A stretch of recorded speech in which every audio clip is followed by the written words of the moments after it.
बिस्मिल्लाहिर्रहमानिर्रहीम अस्सलाम वालेकुम। आज हम चैप्टर नंबर 5 सेल साइकिल का लेक्चर नंबर 2 रिकॉर्ड करने जा रहे हैं। तो आज का जो हमारा टॉपिक है वो है इंटरफेज़। सेल साइकिल दो मेजर पार्ट में डिवाइड है, एक है इंटरफेज़ और दूसरा है एम फेज़। इंटरफेज़ जो है वो नॉन डिवाइडिंग फेज़ है, उसमें सेल डिवाइड नहीं होता, सिर्फ सेल जो है वो प्रिपेयर कर लेता है ख़ुद को डिवीज़न के लिए। और जो एम फेज़ है वो डिवाइडिंग फेज़ है, उसमें सेल जो है वो डिवाइड हो जाता है। तो आइए डिस्कस करते हैं। अच्छा, इंटरफेस से पहले हम सेल साइकिल की डिफिनीशन को देखेंगे और इसका मतलब जानेंगे कि इसका मतलब क्या है। सेल साइकिल क्या है?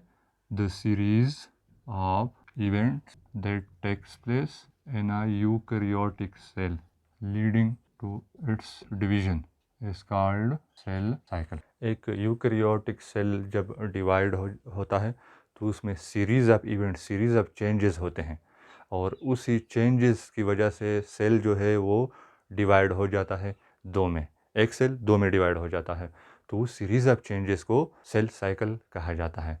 या फिर आप इस तरह भी इसको समझ सकते हैं, एक सेल जो डिवीज़न के लिए जितना टाइम लेता है या जितना टाइम लगाता है डिवीज़न के लिए सेल, या जितना टाइम लगता है एक सेल को डिवाइड होने के लिए, तो वो टाइम भी सेल साइकिल कहा जाता है। अब आते हैं, हमारा पहला जो फेज़ है वो जीवन फेज़ है। इंटरफेज़ जो है डिवाइडेड है मज़ीद सब फेजेज़ में। पहला जो है वो है जीवन फेज़, ये जीवन फेज़ है हमारा। इसको पोस्ट माइटोटिक फेज़ भी कहा जाता है। पोस्ट माइटोटिक फेज़, ये माइटोसिस है, माइटोसिस के बाद वाला फेज़ जीवन है, तो इसलिए ये पोस्ट माइटोटिक फेज़ भी कहा जाता है।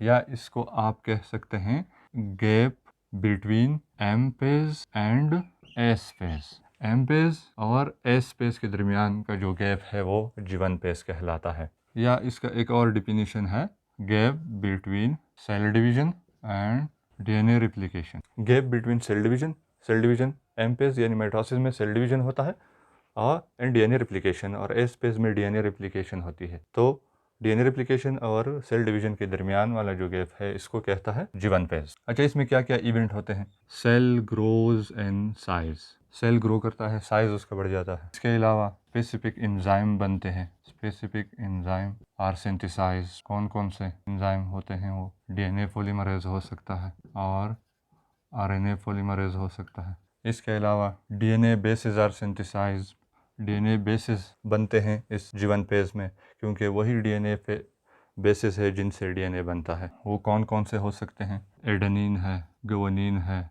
साइटोसिन है और थाइमिन, ये डीएनए बेसिस हैं। इसके अलावा आरएनए का फॉर्मेशन होता है, सिंथेसिस ऑफ आरएनएज। कौन कौन से? टीआरएनए है, ट्रांसफर आरएनए, राइबोसोमल आरएनए है और मैसेंजर आरएनए है। ये सारे प्रोटीन सिंथेसिस में, प्रोटीन बनाने में हेल्प करते हैं। इसके अलावा राइबोसोम्स बनता है इसमें, ribosomes and protein are synthesized. इसके अलावा डुप्लीकेशन ऑफ ऑर्गेनेलिज जो होते हैं सेल के अंदर, उसकी डुप्लीकेशन होती है, एक्सेप्ट माइटोकॉन्ड्रिया, प्लास्टिड्स और सेंट्रियोल। ये ऐसे सेल ऑर्गेनेलिज है जो कि जीवन में डुप्लीकेट नहीं होंगे। इसके अलावा जो ऑर्गेनेलिज है वो जीवन में डुप्लीकेट होंगे, उसकी कॉपी बनेंगे। इसके अलावा अमाइनो एसिड और एटीपी जो है वो बनेंगे and these are formed.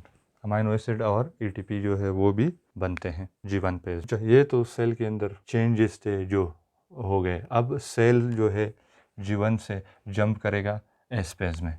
S phase में क्या होता है? एस फेज़ को सिंथेसिस फेज़ भी कहा जाता है। सिंथेसिस फेज़, ये इसका एक और डिफिनीशन है, gap between G1 and G2 phase. G1 और G2 फेज़ के दरमियान का जो गैप है वो कहलाता है एस फेज़। अच्छा, इसमें होता क्या है, क्या क्या इवेंट्स होते हैं इसमें? रिप्लिकेशन होता है डीएनए का, replication of DNA replication S phase में होता है। इसके अलावा यानी एस फेज़ में डीएनए का रिप्लिकेशन होगा प्लस हिस्टोन प्रोटीन जो है वो भी बनेंगे। कहाँ पे? न्यूक्लियस के अंदर। न्यूक्लियस में डीएनए और हिस्टोन प्रोटीन्स बनेंगे एस फेज़ में। और डुप्लीकेशन ऑफ सेंट्रियोल जो है वो भी डबल हो जाएगा। कहाँ पे? In cytoplasm. तो ये जो इवेंट्स है वो सारे एस फेज़ में होंगे। अब सेल एस फेज़ से जंप करेगा G2 फेज़ में। तो अब आते हैं G2 की तरफ। G2 में क्या क्या इवेंट्स होते हैं। अच्छा, इसको गैप टू फेज भी कहा जाता है, गैप टू फेज, या इसका एक और डिफिनीशन है gap between S and M phase. S phase और एम फेज के दरमियान का जो गैप है वो G2 फेज कहलाता है। या इसका एक और डिफिनीशन भी है gap between DNA replication and cell division. Gap between DNA replication S phase में होता है एंड सेल डिवीजन और सेल डिवाइड होता है एम फेज में या माइटोसिस में। तो माइटोसिस और एस फेज के दरमियान का जो गैप है वो कहलाता है G2 फेज। अच्छा, इसमें कौन कौन से इवेंट होते हैं? डुप्लीकेशन ऑफ माइटोकॉन्ड्रिया की डुप्लीकेशन और एंड प्लास्टिड्स, इनकी डुप्लीकेशन, माइटोकॉन्ड्रिया और प्लास्टिड की डुप्लीकेशन G2 फेज में होती है। इसके अलावा क्या क्या बनेंगे? Large amount of RNAs and protein synthesized, RNA और प्रोटीन भी सिंथेसाइज होंगे, प्रोड्यूस होंगे G2 फेज में। इसके अलावा सिंथेसिस ऑफ ट्यूबुलिन प्रोटीन्स बनेंगे जो कि क्रोमोसोम मूवमेंट के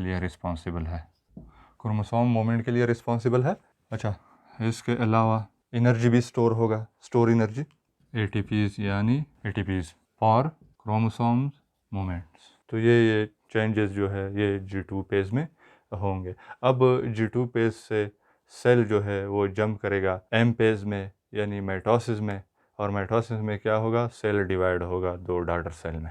लेकिन एम फेज को हम या माइटोसिस को हम बाद के जो लेक्चर है उसमें हम डिस्कस करेंगे। आज के लेक्चर में सिर्फ हम इंटरफेस के बारे में बात करेंगे। अच्छा, इसके बाद एक कुछ सेल्स ऐसे हैं जो कि वो पोस्ट माइटोटिक जो सेल है, कुछ सेल्स है पोस्ट माइटोटिक सेल, यानी जब माइटोसिस उसमें हो जाता है तो उसके बाद वो एग्जिट कर जाता है सेल साइकिल को, सेल साइकिल में वो नहीं जाता, वो एक फेज़ है जिसको G0 या G0 फेज़ कहा जाता है, उसी में चला जाता है। G0 फेज़ क्या है? Sometime the post mitotic cell exit the cell cycle को एग्जिट करता है जब माइटोसिस होता है उसके बाद, और एंटर हो जाता है, एंटर द G0 फेज़ में चला जाता है, और G0 फेज़ में वो रहता है कई दिनों तक, कई वीक्स तक, और even for life time. Example क्या है उन सेल का?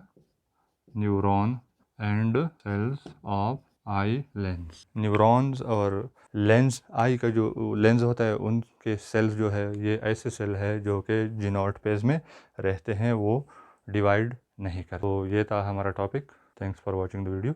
शुक्रिया।